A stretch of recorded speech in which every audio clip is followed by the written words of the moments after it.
qui font partie de nos familles, pour qu'eux ils puissent nous édifier. Et le pape Jean-Paul II, il a signé ce qu'on appelle l'inculturation, pour que nous puissions célébrer les messes avec nos saints.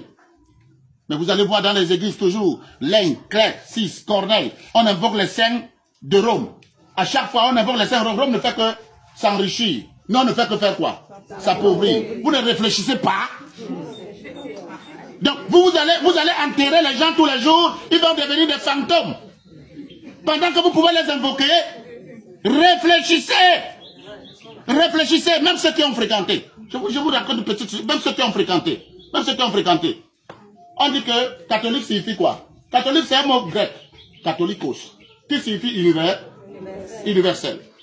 Qui signifie universel. Quand on dit que quelque chose est universel, c'est que cette chose appartient à tout le monde. N'est-ce pas? Donc catholique, le mot catholique signifie pour tous. Écoutez, ouvrez bien les oreilles. C'est français. Il y a les intellectuels parmi vous. Il y a les gens qui sont partis à l'école.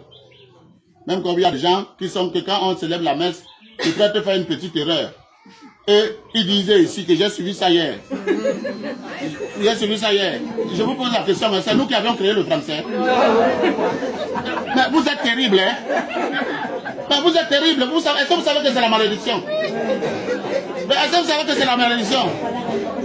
Tu dis à quelqu'un qui a fait une petite erreur en français, toi tu viens lui rétorquer, c'est ta langue? Bon, attendez, donc on va refuser que le français ne passe plus en Afrique, parce que ça va arriver d'ici peu, le français et l'anglais. Chacun va parler son patois. Vous tous, vous allez devenir des bêtes. Parce que vous dites que vous êtes des intelligents, vous êtes intellectuels, parce que vous parlez le français, parce que vous parlez bien l'anglais. Vous parlez français, vous parlez bien l'anglais. Quand on va enlever ça, vous allez rentrer à zéro, vous serez nuls. Et maintenant, ceux qui parlent bien leur patois, ils vont devenir quoi? Intellectuels. C'est une réalité. C'est une réalité bien aimée dans le Christ. Alors, catholique signifie universel. Catholique signifie universel. Et c'est pour cela que je dis souvent que toutes les églises que vous voyez sont catholiques. Une église qui reçoit tout le monde est catholique. Je dois passer par là pour vous expliquer ce que c'est la sainteté. Hein. Donc vous n'allez pas supporter moi un peu, s'il vous plaît. Parce que c'est très important pour votre foi. C'est très important pour votre engagement. C'est très important pour votre avenir. C'est très important pour votre développement personnel. Catholicos signifie universel. Universel pour tous. Et c'est pour cela que l'EPC, quand l'EPC fait le credo, je crois à la Sainte Église quoi? Universelle. Si tu dis que, je crois à la Sainte Église catholique, tu dis je ne suis pas catholique. Et pourtant en français, catholique signifie quoi? Il ne sait pas qu'il est catholique, il a en train de dire qu'il est quoi? Catholique. Et si tu lui dis que dis à la Sainte Église catholique, il va te dire non, je ne suis pas catholique. Quand les églises de réveil viennent, les églises de réveil alors, ils ne comprennent rien, hein? C'est des malades, hein? Que Dieu ait pitié de toi, hein? Toi qui es dans les églises de réveil, hein?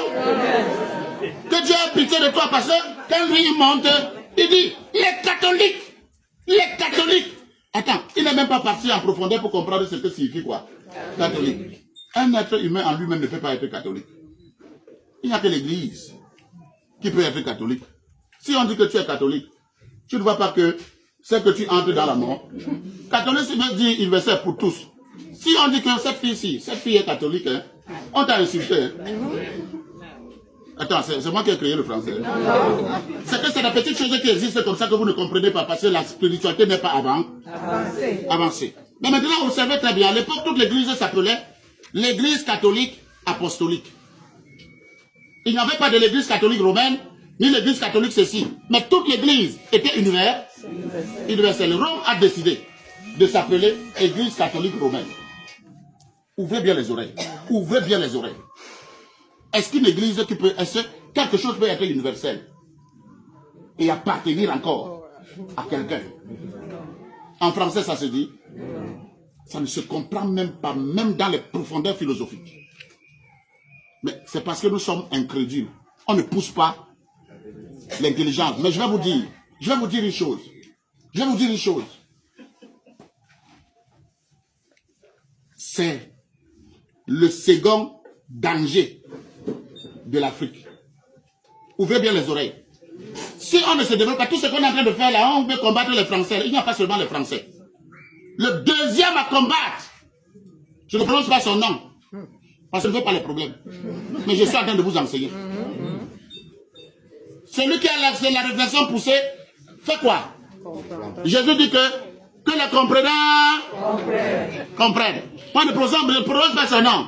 Mais je vous dis, il y a quelqu'un qui dit, vraiment, moi je ne fais pas n'importe quoi, moi je suis catholique romaine. Tu es catholique romaine, hein? Mais tu es camerounaise. Tu es camerounaise. Quand tu veux partir à Rome, on te donne le visa. Tu ne vois pas que c'est l'esclavage. Quand tu pries, tu dis à la Sainte Église catholique, tu ne vois pas que ton pays continue à rester pauvre.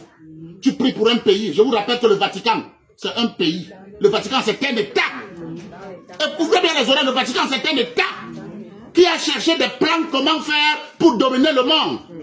Et ce n'est pas une église comme les vraies églises du Christ. C'est une église diplomatique. Écoutez, diplomatique. C'est une église diplomatique. Parce que c'est les diplomates.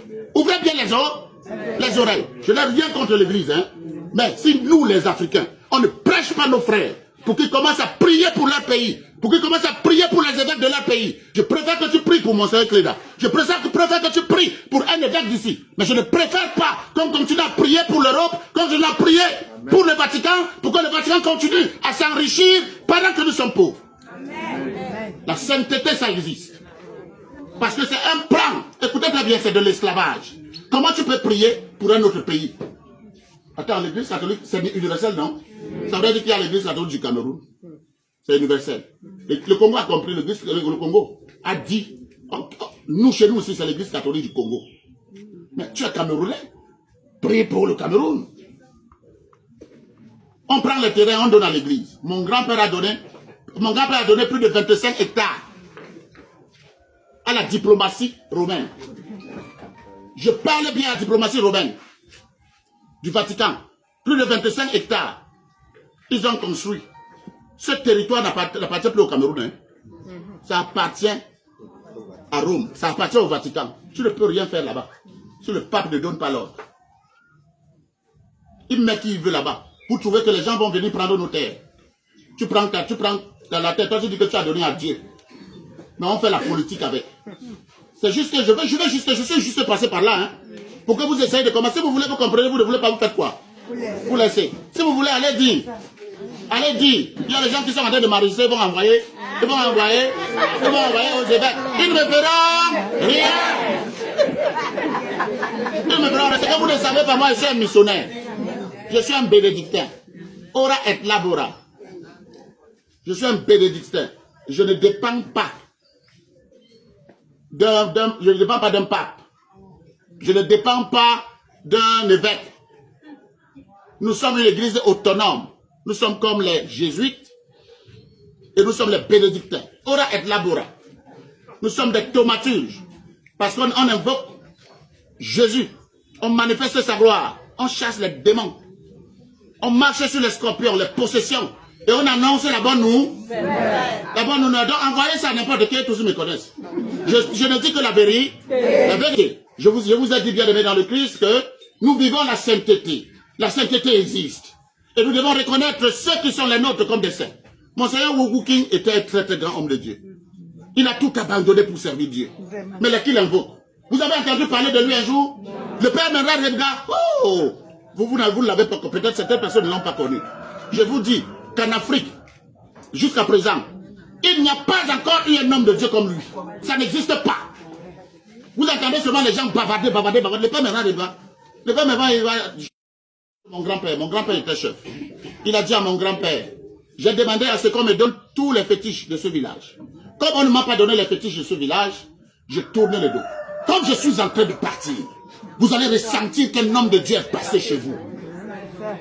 Écoutez, c'était à 13h. C'était à 13h. La nuit est tombée. Le soleil est parti la nuit. Au fur et à mesure, il partait. Au fur et à mesure, le noir.